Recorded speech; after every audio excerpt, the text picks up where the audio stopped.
नमस्कार, मैं हूं श्वेता झा और आप देख रहे हैं आज तक। कहते हैं कि जुबान जो दिन ना दिखाए, जुबान जो ना कराए, और यही जुबान मर्यादाओं को तार तार करती दिखाई दी।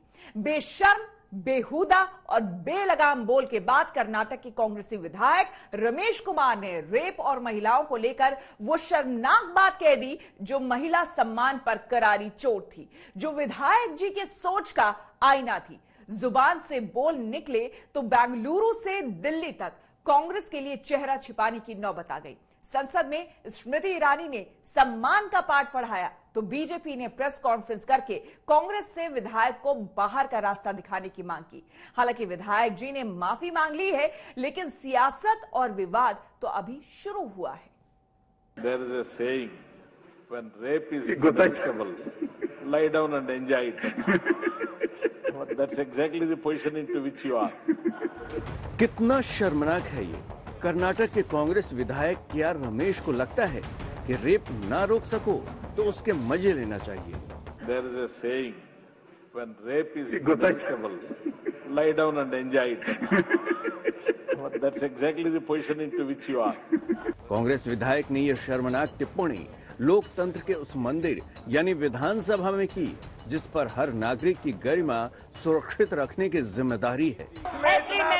हंगामा कर रहे हैं, हमारे मौलिक अधिकारों का बिना हनन हो रहा है।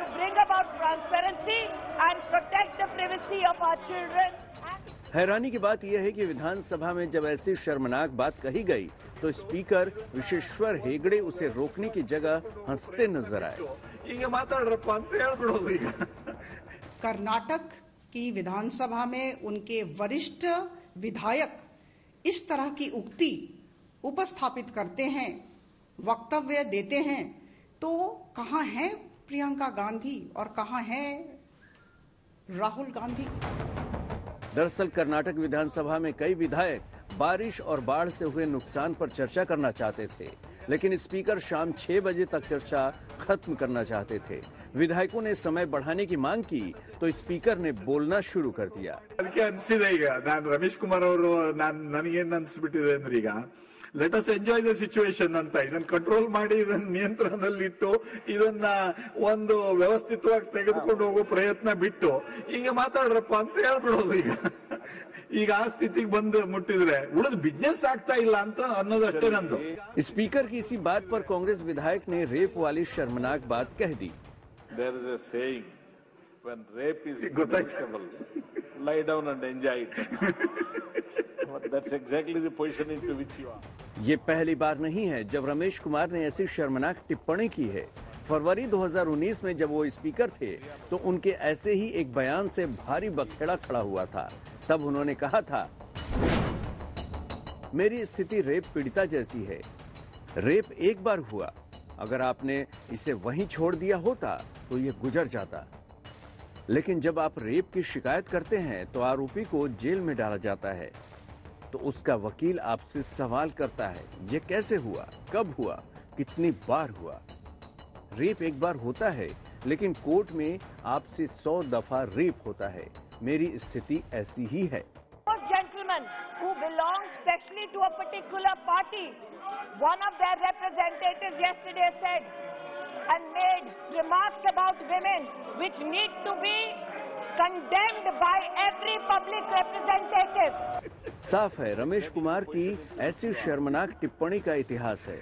कांग्रेस यूपी में महिलाओं को केंद्र में रखकर चुनाव अभियान चला रही है। लड़की हूं, लड़ सकती हूं का नारा दिया जा रहा है, लेकिन क्या वही कांग्रेस अपने इस विधायक पर कोई एक्शन लेगी? बेलगावी से नोलन पिंटो के साथ आज तक ब्यूरो। और कांग्रेस विधायक रमेश कुमार ने क्या बेहुदा और शर्मनाक बयान दिया है, एक बार फिर से आपको सुनवाते हैं। When rape is inevitable, lie down and enjoy it. That's exactly the. There is a saying, when rape is inevitable, lie down and enjoy it. That's exactly the. There is a saying, when rape is inevitable, lie down and enjoy it. एक तो विधायक का ये बेहुदा बयान, ऊपर से speaker किस तरह से ठहाके लगा रहे थे, वो अलग से दुर्भाग्यपूर्ण है। लोकसभा में भी कर्नाटक के बेलगाम बोल और बेशर्म विधायक का मामला उछला और स्मृति ईरानी ने कांग्रेस को वहीं से सम्मान का पाठ पढ़ाया। For the women and children of this country to hear how dedicated member of parliament would wish to discuss issues pertaining to them. And those gentlemen who belong specially to a particular party, one of their representatives yesterday said and made remarks about women which need to be condemned by every public representative in Karnataka. If you truly believe in the cause of women, first stand here and denounce that legislator who says that if you are raped as a woman in this country, you should enjoy it. Those men who stand in this well today, go back to your political organization and first bring to justice such a man, and then we will see who speaks for women and children in this country. Karnataka Congress के विधायक के बेशर्म बोल और महिला सम्मान पर चोट का असर दिल्ली की सियासत पर भी रहा। हर दलों के नेताओं ने कांग्रेस से जवाब तलब किया है, यहां तक कि कांग्रेस के पास अपने विधायक के बचाव के लिए एक भी दलील नहीं थी। आश्चर्य होता है कि हमारे राज्य के सदनों में ऐसे लोग बैठे हुए हैं जिनकी महिलाओं के प्रति मन में न कोई आदर है, न कोई सम्मान है, और कैसे मूल्यों और सिद्धांतों के साथ इन्होंने अपना जीवन यापन किया है। मुझे लगता है कि जिन लोगों ने इन्हें चुनकर भेजा है, निश्चित रूप से उन्हें विचार करना चाहिए अपने निर्णय के ऊपर, और जो संबंधित पार्टी है उसको ऐसे विधायकों के ऊपर सख्त से सख्त कार्रवाई भी करनी चाहिए ताकि पूरे देश में एक संदेश जाए। बहुत ही शर्मनाक बयान है और इनको देश की हर महिला से माफी मांगनी चाहिए। और मुझे दुख इस बात का होता है, ये इलेक्टेड रिप्रेजेंटेटिव्स देश की महिलाओं की बात, कर्नाटका की महिलाओं की बात रखने जाते हैं और इतनी सीरियस ऑफेंस को मजाक बनाते हैं। जो मेंटल ट्रॉमा से एक महिला गुजरती है उसको दरकिनार कर कर उसका छोटा सा मजाक बनाकर आप लोग पूरे सदन में हंस रहे हैं, शर्मनाक है। माफी मांगे, और मैं खास करके स्पीकर से भी कहूंगी माफी मांगे। जिस तरीके से वो हंस रहे हैं जब वो ये ऐसी भाषा का इस्तेमाल कर रहे हैं, तो ये देश की महिलाओं का इंसल्ट करना बंद करें और उनके दुख को इस तरीके से मजाक बनाना बंद करें। मैं क्या संदेश दे सकती हूँ? मुझे शर्म आती है कि ऐसे लोग, ऐसे सोच के लोग पार्लियामेंट में या असेंबली में बैठे हुए हैं। ये शर्म की बात है, हमारे देश के लिए शर्म की बात है। Shameful behaviour, shameful action. Whoever these people belong to, whichever party, the party must deal with them and take very, very strict actions so that it's an example for others not to even think of such things. जो है वो सबसे बेहतर तो ये है कि जो ग्रैंड ओल्ड पार्टी के नेता लोग हैं ये बताएं कि उनकी पार्टी के लोगों का कितना अच्छा जो है वो संस्कार है, संस्कृति है, और जिस संस्कार और संस्कृति को इनकी पार्टी के लोगों ने उन्हें सिखाया पढ़ाया है। भद्र बात कहना नहीं चाहिए था, इससे अनफॉर्चुनेट। और वो बहुत एक्सपीरियंस आदमी है, 2 बार स्पीकर थे, मिनिस्टर थे, और वो बड़ी लंबी उनकी पॉलिटिक्स में छलान है। लेकिन वो क्यों बोले मुझे समझ में नहीं आता। तो खैर अब माफी मांगे हैं तो अब हो गया। अब माफी मांगने के बाद उसको वहां पर छोड़ दीजिए, फिर उसको बहुत लंबित करने में कोई नहीं। लेकिन ऐसी बातें नहीं करना, मैं नहीं चाहता ये ऐसी बातें करे, इसका कोई अप्रिसिएशन नहीं। लोग सभी कंडम कर रहे हैं, इसीलिए उन्होंने खुद को माफी मांगा है, तो बात अब वो बंद हो गई। रुक करेंगे अगली खबर का। आपको बता दें कि लड़कियों की शादी की उम्र 18 से 21 करने के सरकारी फैसले पर समाजवादी सांसद फिर से बेलगाम हो गए हैं। शफीकुर रहमान बर्क ने तो यहां तक कह डाला है कि माहौल खराब है और शादी में देरी से वो इस माहौल से बच जाएंगी। कहा है कि जल्दी शादी, ये डर रहेगा कि कहीं बेटियों के साथ गलत हरकत ना हो जाए। अब यूपी में चुनाव है कि ये बयान समाजवादी पर क्या असर डालेगा। हमारे साथ है समाजवादी पार्टी के सांसद शफीकुर रहमान बर्क साहब। महिलाओं की शादी की उम्र को लेकर एक प्रस्ताव आ रहा है, कैबिनेट की मंजूरी दे दी है, उस पर आपकी क्या राय है? भाई, उम्र को लेकर हमारी तो अपनी बेटी भी हमारी बेटी है, आप भी हमारी बेटी हैं, और जितनी भी देश के अंदर है, किसी कौम किसी नस्ल की, हिंदू हो मुसलमान हो जाटव हो कोई भी हो, बहरहाल उनकी बेटी भी हमारी बेटी है। इसलिए बेटियों का ख्याल रखने के लिए सबकी जिम्मेदारी बराबर है। तो अगर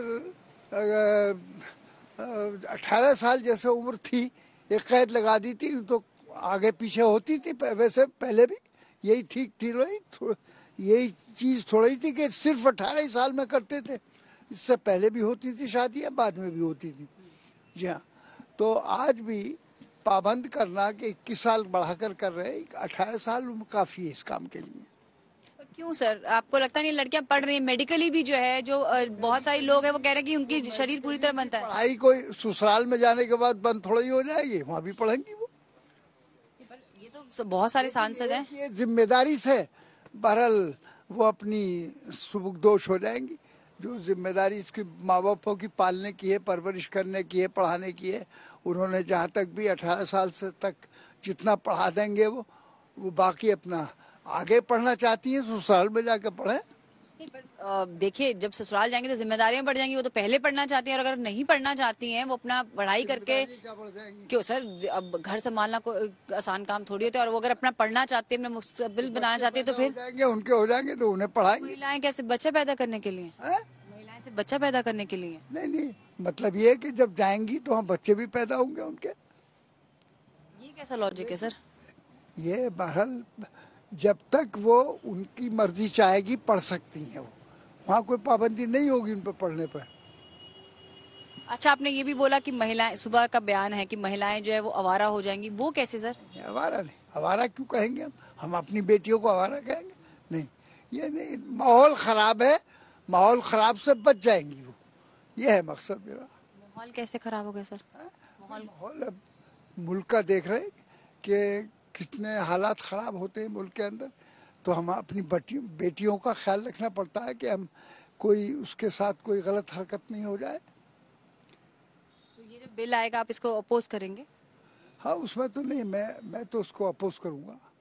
क्या आपके 3 मेजर क्या ये रहेगा कि भाई ये नहीं आना चाहिए बिल, ये उम्र 18 से 21 नहीं होनी चाहिए? हाँ, मतलब ये कि 21 की वजह है, 18 साल पहले उम्र थी, 18 साल तक कर देनी चाहिए, ये है उसका मकसद। वैसे तो 16 में भी हो जाती है, 15 में भी कर देते हैं लोग, 14 में भी कर देते हैं हाथ के लोग।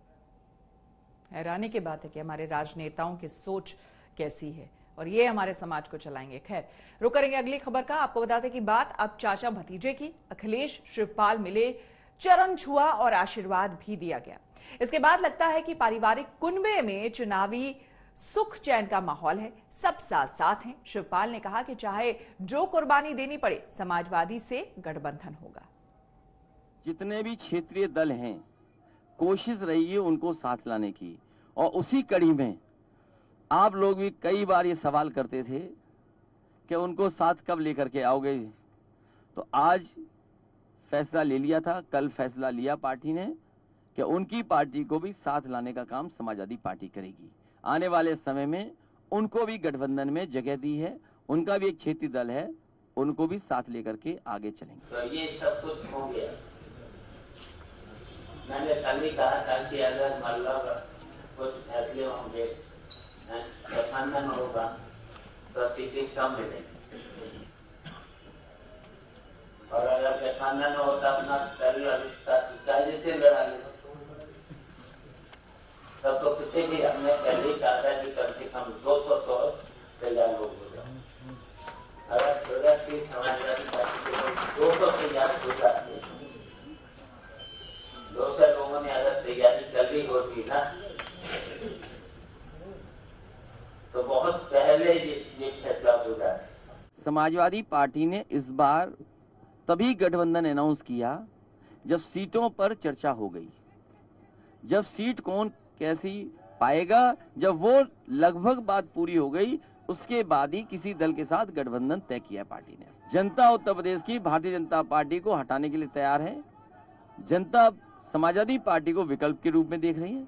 आने वाले समय में उत्तर प्रदेश से भारतीय जनता पार्टी का सफाया होगा। 3 सालों में 100 सीटों पर हम लोग तैयारी नहीं कर पाए। अब कुछ नहीं, अब कुछ नहीं, अब देखना है कि हम लोग मिलकर चुनाव लड़ेंगे, त्याग करना पड़ेगा तो त्याग भी करेंगे।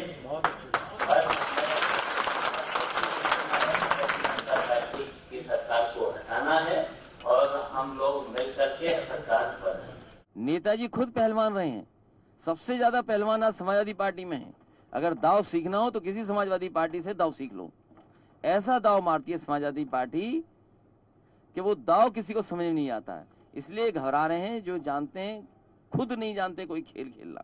बहुत ही साजिश करने वाले लोग हैं भारतीय जनता पार्टी, बहुत झूठ बोलने वाले लोग हैं और झूठ को वो सच साबित करते हैं। बताओ, उन्होंने कोई भी काम किया हो, कोई भी वादा पूरा किया हो, किसी भी वर्ग के लिए, किसान के लिए, गरीब के लिए, व्यापारी के लिए, किसी के लिए भी कहीं पर भी कोई काम नहीं किया। फर्क तो पड़ता ही है, जब दो चीजें जुड़ती हैं, कुछ जुड़ती हैं तो पॉजिटिव फर्क पड़ता है।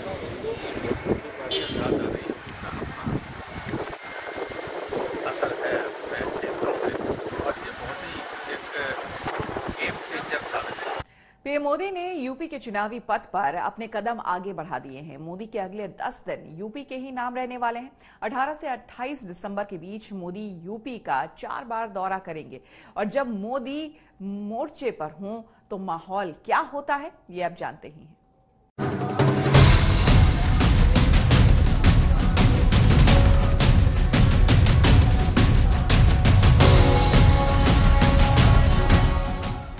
काशी तो अविनाशी है, काशी में एक ही सरकार है। जिनके हाथ में डमरू है उनकी सरकार है।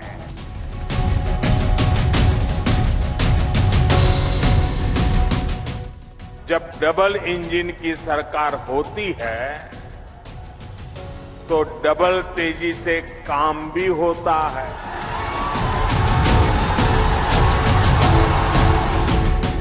जब गरीब, शोषित, वंचित की चिंता करने वाली सरकार होती है तो वो परिश्रम भी करती है, परिणाम भी ला करके दिखाती है। पिच यूपी का है और बल्ला थामे प्रधानमंत्री मोदी उतरे कि नया भारत जब ठान लेता है तो इसके लिए कुछ भी असंभव नहीं है। थोड़ी हिचक, थोड़ी सुरक्षा, सतर्कता के साथ बैटिंग शुरू हुई और अब ताबड़तोड़ बल्लेबाजी शुरू हो गई है। मोदी का वही अंदाज, आक्रामकता से भरपूर, विपक्ष का मनोबल तोड़ देने की तैयारी, हमलों की पूरी बौछार। मोदी ने तरकश से तमाम तीर निकालने शुरू कर दिए हैं और सामने निशाने पर है अखिलेश और उनकी समाजवादी पार्टी। याद रखिए, लाल टोपी वाले यूपी के लिए रेड अलर्ट है, रेड अलर्ट, यानी खतरे की घंटी है। ये तो अभी महज झांकी है। मोदी का असली यूपी प्लान तो अभी पूरा बाकी है। वो प्लान जिसका करता धरता खुद प्रधानमंत्री मोदी हैं। वो प्लान जिसमें बेहिसाब दांव चले जाएंगे, जिसमें विपक्ष पर अंधाधुंध आक्रमण होंगे और वो प्लान जिसमें बीजेपी एड़ी चोटी का जोर लगा देगी। जरा गौर से देखिए, अगले 10 दिन प्रधानमंत्री मोदी यूपी में कहां-कहां दस्तक देने वाले हैं। 18 दिसंबर को प्रधानमंत्री मोदी शाहजहांपुर जाएंगे, गंगा एक्सप्रेसवे की आधारशिला रखेंगे। 21 दिसंबर को प्रयागराज में होंगे, 2 लाख महिला कर्मचारियों के कार्यक्रम में हिस्सा लेंगे। 23 दिसंबर को प्रधानमंत्री मोदी अपने संसदीय क्षेत्र वाराणसी का एक बार फिर दौरा करेंगे। 28 दिसंबर को कानपुर दौरे की तैयारी है, जहां मेट्रो परियोजना का लोकार्पण होगा। यूपी और यूपी, प्रधानमंत्री मोदी की नजर इस वक्त उत्तर प्रदेश पर ही है। यूपी के चुनावी अभियान का हर कोण वो खुद देख और समझ रहे हैं। उत्तर प्रदेश चुनाव की तमाम बारीकियों पर प्रधानमंत्री मोदी की नजर है। एक एक योजना को अंतिम रूप दिया जा रहा है और इन योजनाओं के केंद्र में खुद प्रधानमंत्री मोदी हैं। थोड़ी देर पहले यूपी के बीजेपी सांसदों से नाश्ते पर मोदी ने मुलाकात की है। यूपी की चुनावी जमीन का उन्होंने खुद जायजा लिया है। प्रधानमंत्री जी लगातार जब भी सत्र होता है माननीय सांसदों के साथ बैठते हैं, उनसे तमाम विषयों पर चर्चा करते हैं, उनके भी सुझाव लेते हैं, फीडबैक लेते हैं और जो आगे पार्टी को मजबूत बनाने के लिए करना होता है उसके लिए जो आवश्यक निर्देश देना होता है वो देते हैं। लेकिन वह बुलाए हैं, बैठक हो रही, हर सांसद के लिए ऊर्जा प्रदान करने वाला है, सांसद को बहुत शक्ति मिलने वाली है। आज ही वाराणसी में देश भर के मेयरों का सम्मेलन हो रहा है और पीएम खुद इससे जुड़े हैं। मुद्दा काशी का हो या फिर उत्तर प्रदेश का हो, खुद ब खुद प्रधानमंत्री मोदी के एजेंडे में आ जाता है। हिमांशु मिश्रा, दिल्ली, आज तक। पीएम ने किसानों की आमदनी बढ़ाने के लिए लागत घटाने का फॉर्मूला दिया। इसके लिए उन्होंने किसानों को पारंपरिक खेती के माध्यमों को अपनाने पर जोर दिया है, जिसमें फर्टिलाइजर और कीटनाशक का बेहद कम इस्तेमाल होता है। इससे फसल की क्वालिटी और पैदावार दोनों में बढ़ोतरी होने का भी दावा किया गया है।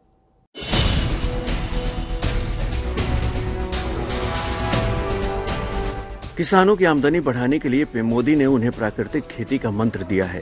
कृषि और फूड प्रोसेसिंग पर राष्ट्रीय शिखर सम्मेलन के दौरान उन्होंने किसानों को प्राकृतिक खेती को अपनाने का सुझाव दिया। पीएम ने कहा कि बीज से लेकर मिट्टी तक सबका इलाज प्राकृतिक तरीके से किया जा सकता है। प्राकृतिक खेती में खाद कीटनाशक पर भी खर्च नहीं करना पड़ता। इसमें सिंचाई की कम जरूरत है और ये बाढ़ सूखे से निपटने में भी सक्षम है। पीएम मोदी ने कहा है कि चाहे कम सिंचाई वाली जमीन हो या फिर ज्यादा पानी वाली भूमि, प्राकृतिक खेती से किसान साल में कई फसलें ले सकता है। यही नहीं, गेहूं, धान, दाल की खेती से भी जो कचरा खेत से निकलता है या जो पराली निकलती है, इसमें उसका भी इस्तेमाल किया जा सकता है। यानी कम लागत में ज्यादा मुनाफा देने का फॉर्मूला है। इस खेती में ना तो खाद पर खर्च करना है, ना कीटनाशक पर। इसमें सिंचाई की आवश्यकता भी कम होती है और बाढ़ सूखे से निपटने में भी ये सक्षम होती है। चाहे कम सिंचाई वाली जमीन हो या फिर अधिक पानी वाली भूमि, प्राकृतिक खेती से किसान साल में कई फसलें ले सकता है। छोटे छोटे जो प्रसंस्करण उद्योग हैं गांवों के आसपास अगर वो लगाए जाएं तो किसान औने पौने दाम पर अपनी पेरिशेबल फसलों को बेचने के लिए मजबूर नहीं होगा और किसान को अपनी फसलों के बेहतर दाम मिलेंगे।